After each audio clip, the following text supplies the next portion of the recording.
Hello and welcome to Saints Live. I'm Steve Forbes. I'm Kenzie Benali. And we're here for pre and post-match coverage of tonight's trip that Saints are making up to Leicester in the Premier League. Now, we have drafted in some fresh talent for tonight for all their expert insight and analysis to the game. Coming back after a brief spell away is Premier League reporter Paul Belverstone, and making his debut on Saints Live tonight is none other than Southampton legend James Beattie. Gentlemen, I hope you're both well. Paul, it's been a little while. How have you been? Yeah, no complaints really. I've barely left this room since we last spoke, but apart from that, all good. Great stuff, great stuff. And James, I can imagine you're just as buzzing as the first time you pulled on the red and white to be here. Yeah, it's to make my second debut for Southampton something special, yeah. Well, it's an absolute delight to have you both with us on the show. But we are going to dive straight into the team news because we will be bringing you that in just under 15 minutes' time. We do know that Danny Ings is unlikely to feature this evening after receiving a positive COVID-19 test. The good news, though, is that Alex McCarthy is back after his period of self-isolation is over. And we also know that Oriol Romeu and Shea Adams are also back in contention after missing out to Liverpool. We can see Shea there arriving at the King Power Stadium. James, let's come to you first. Let's talk about Danny Ings then, shall we? If indeed he is missing this evening, just how big a blow is that for Southampton, and what have you made of his season so far? Yeah, I think it would always be a blow if Danny wasn't available. He's such a talisman for the team. I think he's not just a big player on the pitch. He's a massive personality off the pitch, and to be without him would definitely give the boys a little blow. But yeah, his form last year, he's sort of carried that on with a 1-in-2 ratio this year, which is even slightly better in the beginning part of the season, but he's just got to stay injury free, and obviously having caught COVID and had it, then the good thing is he probably won't get it again, so he probably won't be out with that sort of illness, but he just needs to remain injury free now and make sure he's available for the rest of the games for the rest of the season. In Danny's absence, Paul, if you were Ralph, who would you be picking as your strike partnership? James? I think it's a tricky one. There doesn't seem to be too many options. I think his preferred double act earlier on was pushing Theo Walcott up there alongside Shea Adams, wasn't it? And I think we could well see that again today, but only if he's got options in the position that Theo would then vacate. And with Moussa Djenepo out injured, Nathan Redmond still not available as well, there doesn't seem to be a great plethora of choices there. So if he keeps Theo Walcott in one of his number 10 positions on the opposite side to Stuart Armstrong, I think it's obviously a toss-up between Dan and Ndulu, and it would be a big call to start him after he's played so little Premier League football. I think he was the game against Liverpool, his longest stint, and that was only about 13, 14 minutes. So it could well be Shane Long comes back as he did for the Fulham game a couple of weeks ago. Him and Shea started up front in that game. But yeah, I don't think this is one that he's going to be thinking about for too long, just because he's not got too many options. James, I'd love to get your thoughts on Shea Adams then, because we know he's a player you know well from coaching him at Birmingham. What are his key strengths and how do you assess his season so far? Well, I met Shea obviously when I went into Birmingham, and the biggest improvement for me was in Shea's attitude and actually knowing what he was doing, not just in the games, but actually how far he could go in the game and what sort of dedication and commitment he needed to go and make it to the top level. Having worked with him for a few months, I knew that he had all the attributes to be able to go and make that next step. But the biggest thing for me was the change in his attitude. He's so dedicated now. He's very balanced mentally.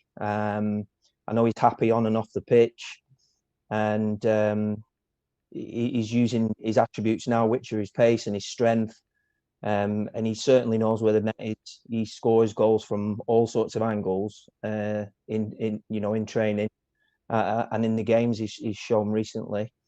But I think he can be more aggressive. I think he can be and bring out those attributes even more. And I speak to Che quite a lot. He calls me, and we speak, and he's a great guy.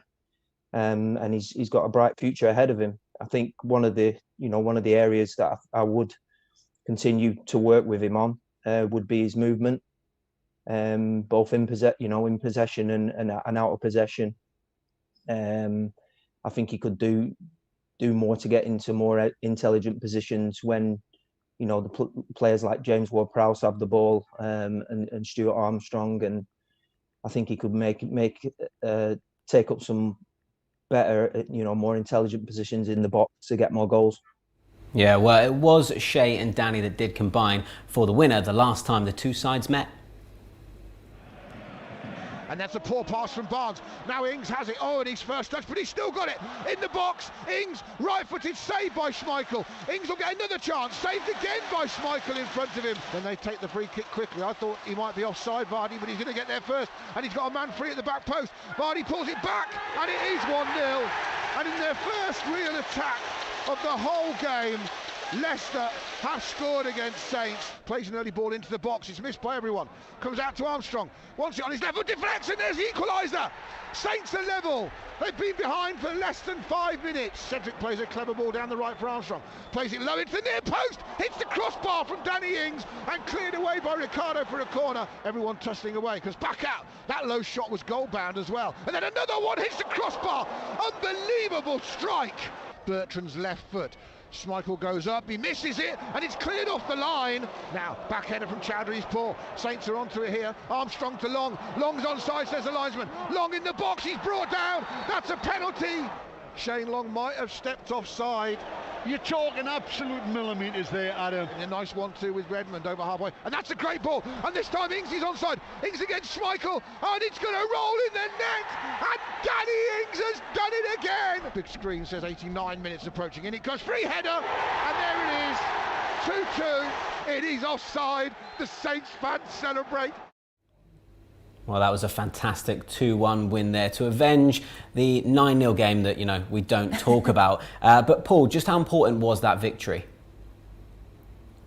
I think it was huge. It was right at the start of the year, wasn't it? And there'd been so much talk about the game at St Mary's, and I remember Ralph Hasenhüttl saying that it was the easiest game to prepare for. He didn't have to do anything. All the motivation was there already. But I think the key was the fact that the belief they showed, having gone 1-0 down, that showed it was a very different team, rather than, there's a setback, shoulders slump and everything. They were different then. And to come back, to put those ghosts to bed, to come away from a team that had done such damage only two and a half months earlier, and to come away from there with a win, that centre statement, I think it really it was a big step along the road to what a wonderful 2020 they then went on to enjoy.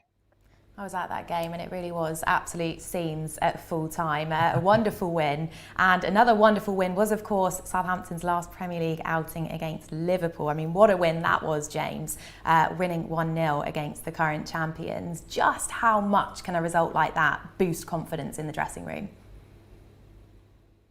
Yeah, I mean, games against the champions, I remember, playing against United or Arsenal down at St Mary's, and you always look forward to them games. But to win them, especially with Liverpool winning the title last year, it was a tight game, and they had to do some defending and dig in, and I think all the characteristics that came out of the back end of the result that Paul was just talking about, that started last year, they were in full flow against Liverpool. And then, as we were talking about before, Danny Ings comes up with the little bit of magic to unlock the door, and that's what he's there for, and that's why he's such a talisman for the team. Yeah, well, Ibrahima Diallo played in midfield in that victory over Liverpool, due to Oriol Romeo's injury that day. Most people would agree that he did really well in that game, but Paul, do you expect Romeu to come straight back into the team tonight? He was immense against Liverpool, wasn't he? I really was impressed with him. Surprised too, because what a game to make your first Premier League start in. And it's a wonderful sign that now you'd have to say that Ralph Hasenhüttl's got 3 top draw players for those 2 positions, with James Ward-Prowse in there as well. Prowse, obviously, straight away, he's back in. I would think that if Romeu is fit, he does indeed go straight back in. It's sort of similar in a way to the goalkeeper situation. Fraser Forster did well, but Alex McCarthy's the number 1, so in he comes again. We've been surprised before. Diallo is clearly someone that they've got a lot of hopes for the future as well. I just think that in the course of the season, having those 3 battling for those 2 positions, that's going to serve Southampton so very well. But as far as today, if Romeu comes back, I think he goes straight back in the starting 11. James, what's your take on this then? Because when a player steps in and plays well, do you think they should keep their place, or do you think when the more experienced player is fit, they should come back into the side? I was just thinking there while Paul was talking. I think it's a great position for Diallo to be in. You know, of course he's going to want to play. Of course he's going to want to have a run of games in the team. But to be learning his trade underneath Romeu and James Ward-Prowse, you know, it's a fantastic place to be. And what he's got to be is patient. And Ralph will know that. He won't want to expose him too much. And of course, Romeu is such a big presence in that midfield for Southampton that if he does keep his place, then that'll be a massive bonus for him, and it'll just show how much Ralph thinks of him. Yeah, well, Paul, you were in Ralph's press conference this week, where I believe he was talking about how muscle injuries are becoming a problem for some of his players. We have a few muscle problems in the moment. What really gets me some headache, but I think it's a combination of not having a normal preseason, having a tough schedule in the past now, not the chance of using all the recovery facilities we have here in the building, not allowed to use them. So this also causes us a few issues, I think. And yeah, therefore we must pay attention. Also the longer injured players like Reddy and Yannick and Musa are still out, so they're not available for this game. The good thing is that Che Adams comes back after his concussion. Belvers, looking across the Premier League then, just how important is squad rotation and squad depth, particularly over the next couple of weeks?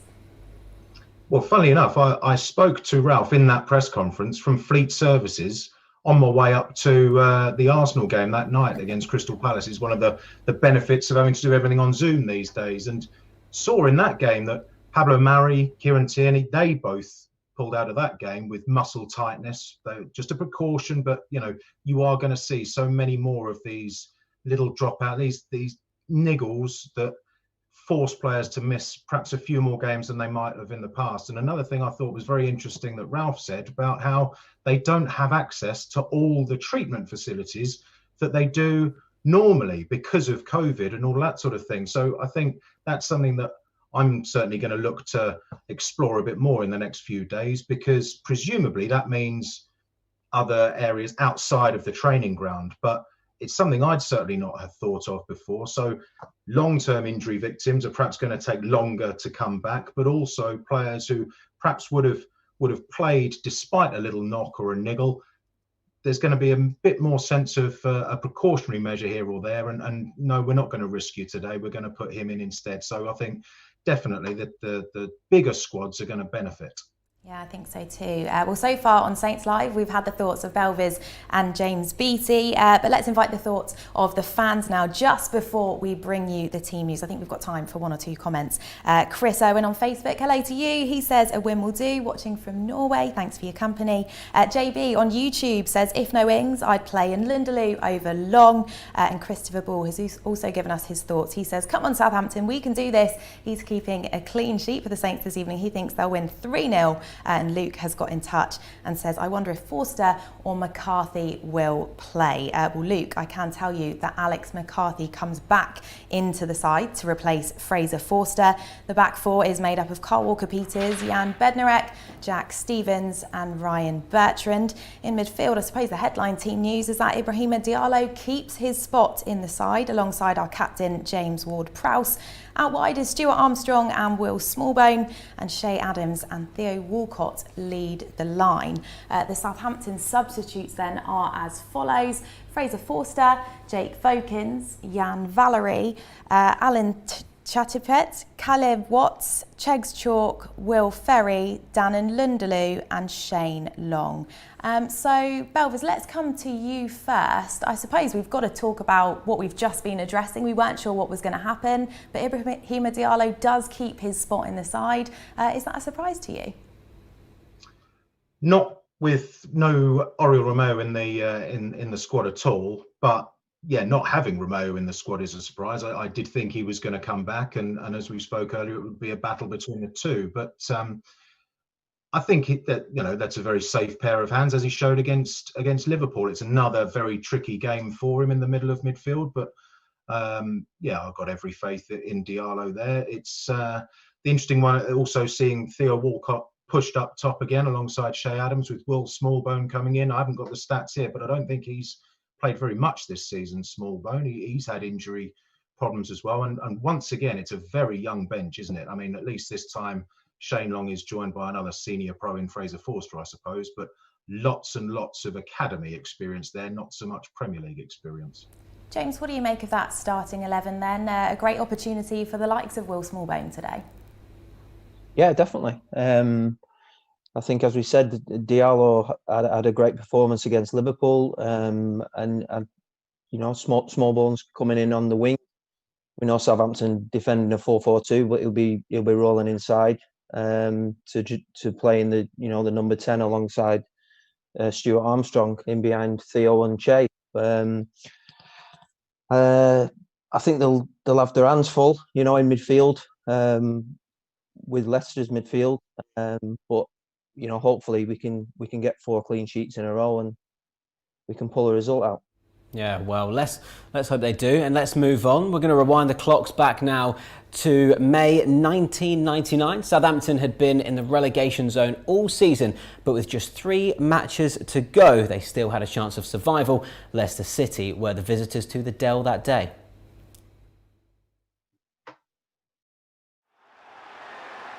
And here come the two teams. Ahead of the play on the 18-yard line. It's towards Marshall.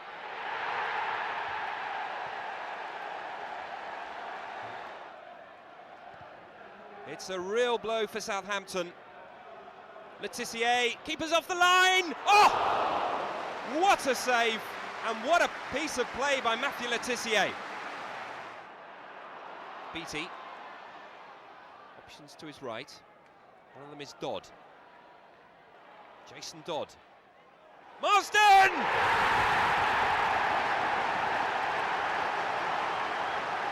Back on level terms. So similar to the Leicester goal. This time it was Marsden and not Marshall who was unmarked. Benali. Well, Beattie's got a bit of space. It's in!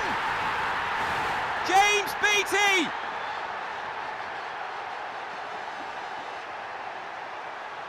What a time to score! 15 minutes to go. Beattie is in space, the goal scorer. Will it be the goal or the corner flag? It's to the goal he goes. It's Ostenstadt! Another opportunity to wrap it up, but it doesn't matter! Southampton have pulled it off again this afternoon with a vital victory that keeps alive hopes of staying in the Premiership. Wow, what a goal there, James, and quite the assist as well, I have to say. James, talk us through that one and tell us, did you mean it? Of course I meant it. What are you asking me questions like that for?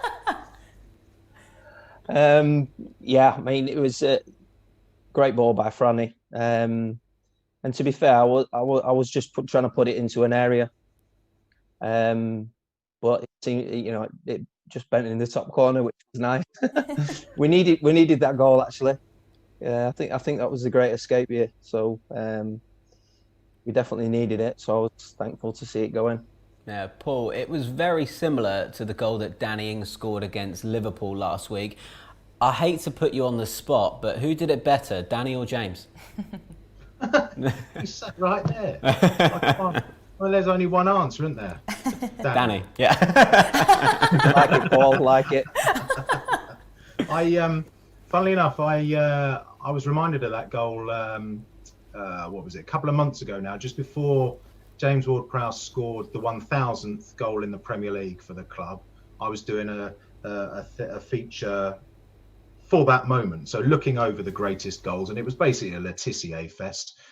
James's goal against Chelsea was in there as well, but I interviewed Franny about it, about his favourites, and after Letizier's obvious ones, that was the first one he mentioned, and I was very confused for a while until he then did hammer home how important the assist was. Of course, I mean, good assist. He didn't get many goals or probably assists either, did he? Bless him. So he has to milk it. James, you mentioned in your answer earlier that was the great escape season. That win that we have just had a look at would turn out to be the first of 3 wins in a row for Southampton to ensure safety. Just how important, looking back, was that result? Yeah, it was. It was a huge run of results, actually, and it was so important for obvious reasons for the club to stay in the Premier League. But I was 20 at that time.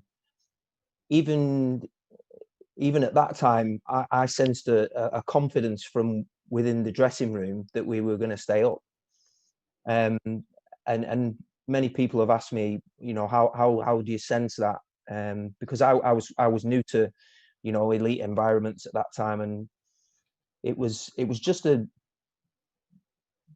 camaraderie between the boys, and how the lengths we would go to for each other on a football pitch is what really came out at the end of that season. And then you play for the club for a few more years, and you grow to love the club, and it was right from the word go. We didn't have a particular good season. Obviously, we wouldn't have been in that position if we did. But it was the camaraderie, and the respect levels between the boys, which brought them results towards the end of the season. It was a bit of a habit. I didn't know at the time moving to Southampton, but it was a bit of a habit.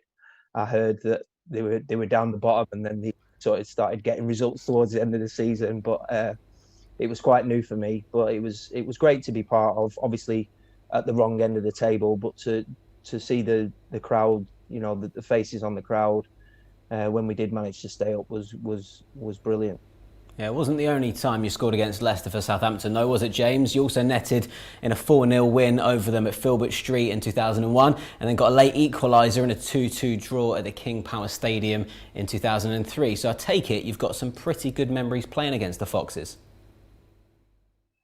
Yeah, I remember they had some tough centre halves at Leicester. I remember having some right ding dongs with Jerry Taggart and I can't remember the other one, the other big one. Elliott, was he a centre back? Matty Elliott, yeah, and it was just pure carnage all the time.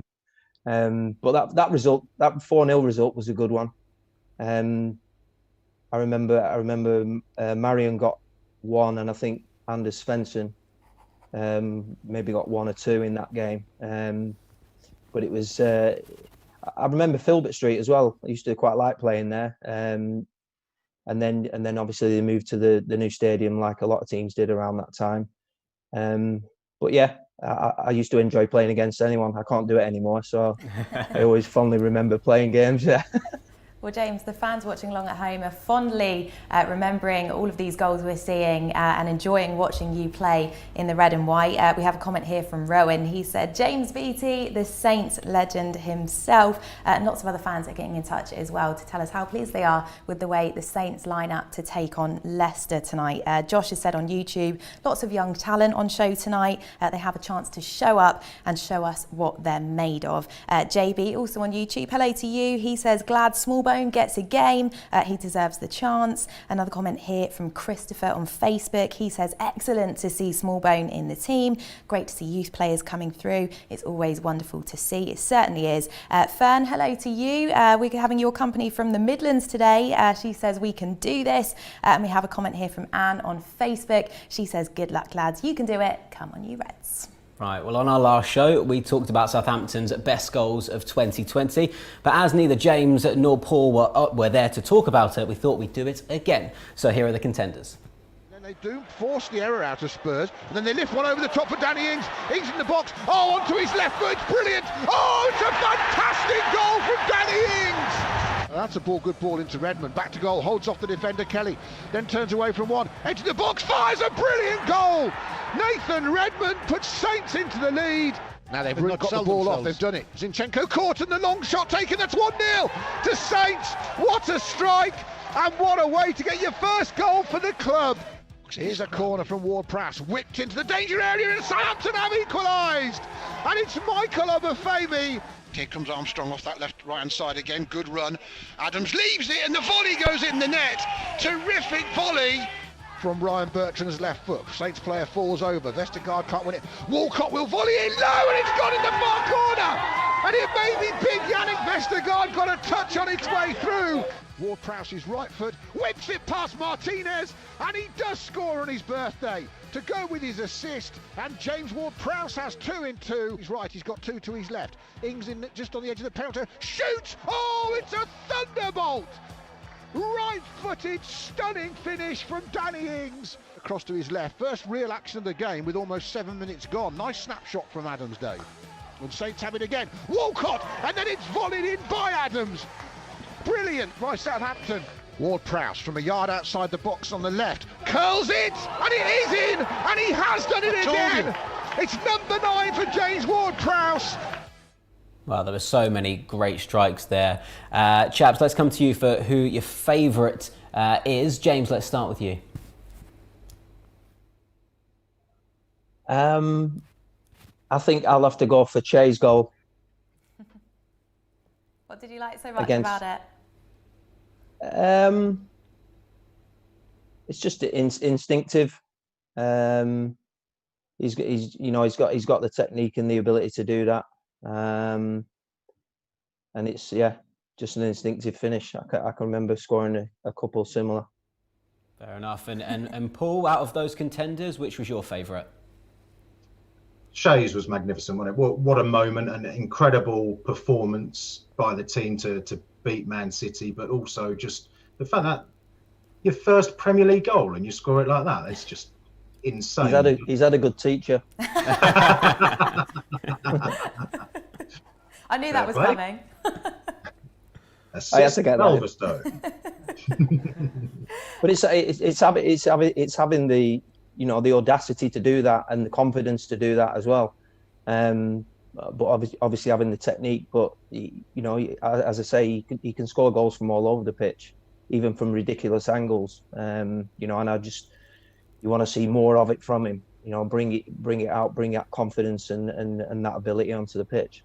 Yeah, that really seemed to spark some confidence within him as well, definitely. didn't it? He was flying from that moment on. Great to see. Well, let's head back to social media now then before we move on to talk about tonight's clash with Leicester. Lots of fans feeling really confident ahead of tonight's match, actually. Adam, hello to you. He's predicting a 2-0 win to the Saints. He says Walcott and Adams to score.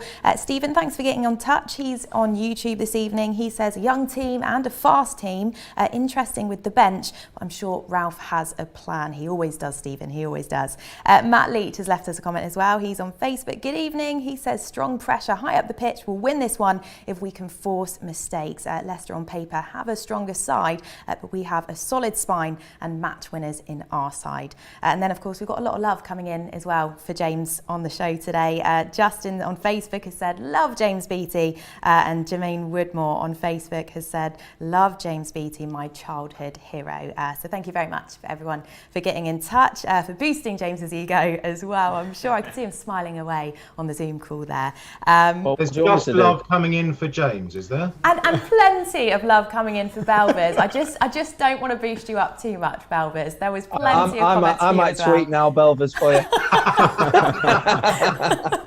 No, I just haven't read those ones out, Belvers. Promise everyone's loving equally having you on the show. Let's jump into talking about Leicester then. James, let's come to you first. Leicester's home record isn't actually that great when you look at it. Only 10 points from their 8 home games so far this season. What have you made of their season so far, and just how tough an opponent are they? Yeah, Leicester are a very good side. But as you said, the home form, I think they struggle. Their away form's pretty good, overall. But I think the home form, they struggle because Leicester's game plan sort of relies on teams coming at them and being open. When teams go to the King Power and maybe sit a little bit more compact, and they're a little bit harder to break down, I think that's when they sort of have a problem. Notoriously slow starters. I don't think they've scored in the first half an hour at all this season at home. But yeah, make no mistake, they're a good side, and especially with Vardy and Maddison being back in contention and maybe coming back into the team, you've got two excellent players there. Yeah, we could see just a second ago that Leicester are sat there in 4th. This is the first time Southampton will have played away to a team in the top 6, or the current top 6 this season. We know Saints' away form is good, Paul, but just how difficult is it going to be tonight? It is absolutely going to be difficult. I saw Leicester perform very well at Spurs a couple of weeks ago, but like James said, Spurs kind of they didn't quite fall into their trap, but they allowed Leicester to play the way they like to a little bit, and I think it's a little bit misleading, this whole playing against the top 6 away this season, because the season's been so all over the place. The top 6 has changed so much, and if you look at Southampton's away games this season, winning at Villa, not many teams have done that this season, and especially only a couple of weeks after they put 7 past Liverpool there. Southampton have also taken points at Stamford Bridge and at Arsenal and Wolves, and a lot of places where it's very difficult. And I think what's better this season is that the way the team has developed, initially it was a kind of a plan A with no plan B, as Ralph really started to put his imprint on the team. Now, though, they have a number of different ways to play against teams. They used to be very vulnerable if a team sat back against them. Now they can play through, they can play more patiently and things like that. And so I think they won't be naive. They won't go all guns blazing at Leicester and leave lots of gaps at the back for the home side to exploit. They will be very cute and clever, stopping Leicester playing from the way they like to play and finding ways to break down the home side. James, Southampton are currently sitting just outside the top 6. A win this evening could see them move into the top 4. Do you think that kind of thing will be being used as motivation in the dressing room? I would think that playing Leicester's probably motivation enough, but always in the back. It's never in the forefront of your mind, because you're always going to concentrate on your opponent or the team. Or the ones you're going to be having the duels with, but it's always in the back of your mind. And if you can be up, like I said, up that end of the table and get yourself into 4th, of course it's going to be a little boost. Like you said about the Liverpool game being a boost, at the end of the day it's 3 points, but it's against the champions, so it gives you that little bit extra. But your main focus is on your direct opponent or doing your job for the team, making sure you're marking at set pieces, etc. You role within the team, but it's always in the back of your mind, but not at the forefront of your mind. Yeah, well, a win tonight would put Southampton on 32 points. Paul, do you think Ralph will be reassessing his targets now, or is it still a bit too early to say? I think he has to, because I did the Crystal Palace game with you guys on the opening day, and we were asking then, or discussing then, what we thought a good target would be. And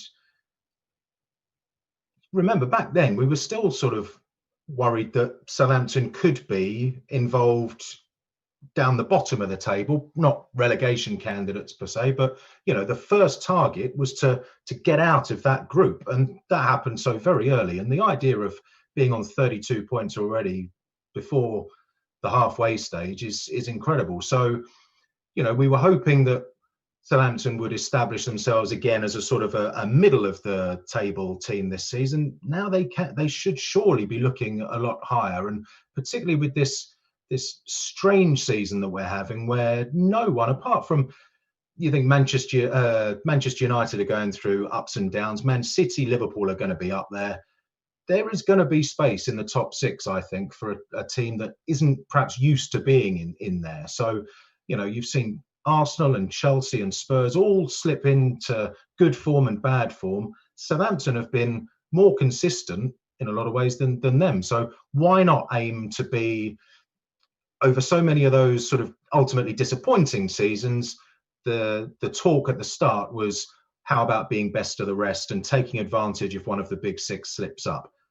I'm convinced Ralph Hasenhüttl won't come out and say that publicly at any stage this season, but I think that can be a legitimate target. Keep aiming high, right up there at the moment, stay around there and take advantage if one of the big guys does slip up.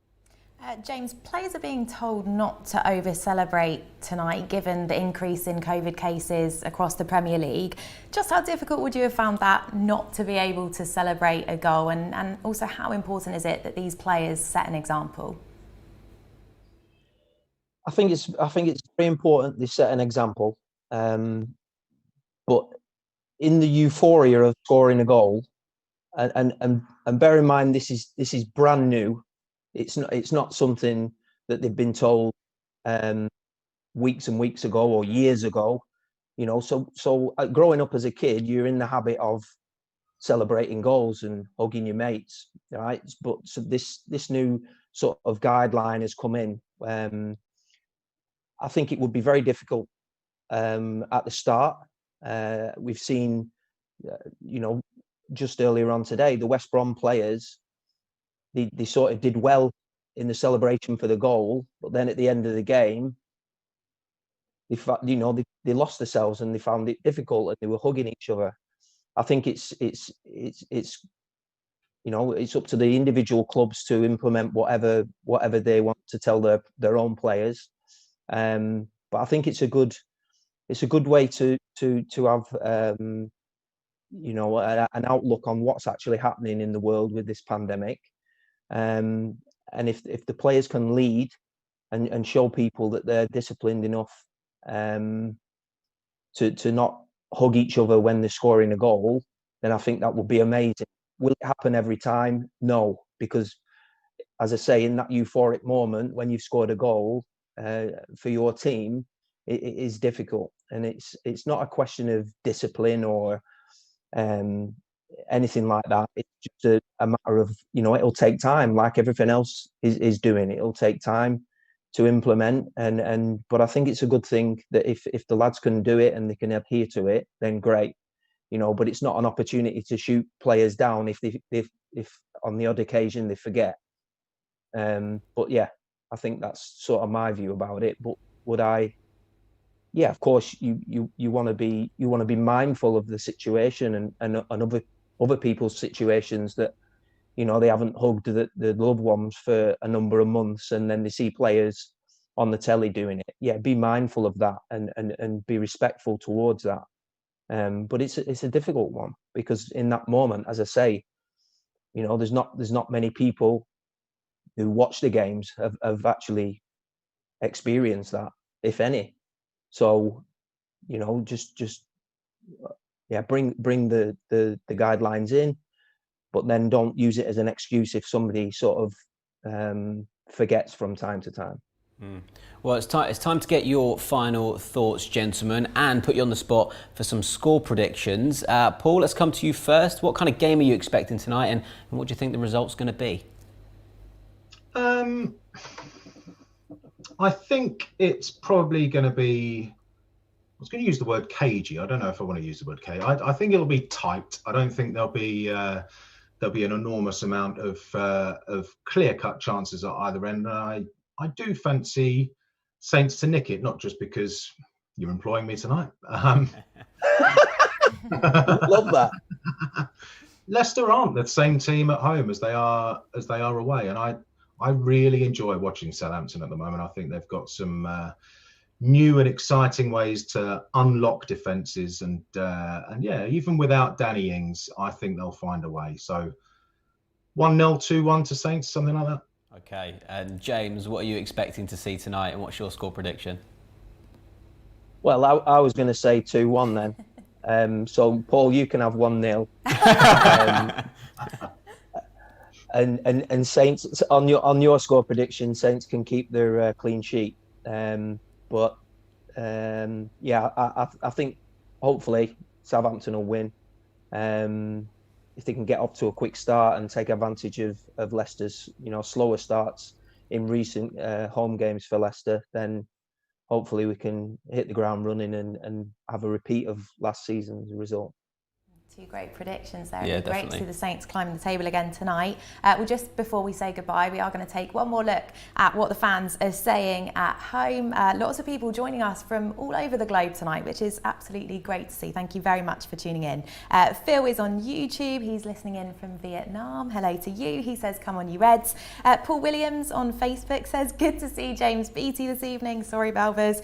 Cheering the boys from here in the Eastern Algarve. Robbie on Facebook says hi from Normandy. Hello, Robbie from Southampton. We have a comment here from David on Facebook. He says, two good teams tonight, but he's going for 1-0 to the Saints.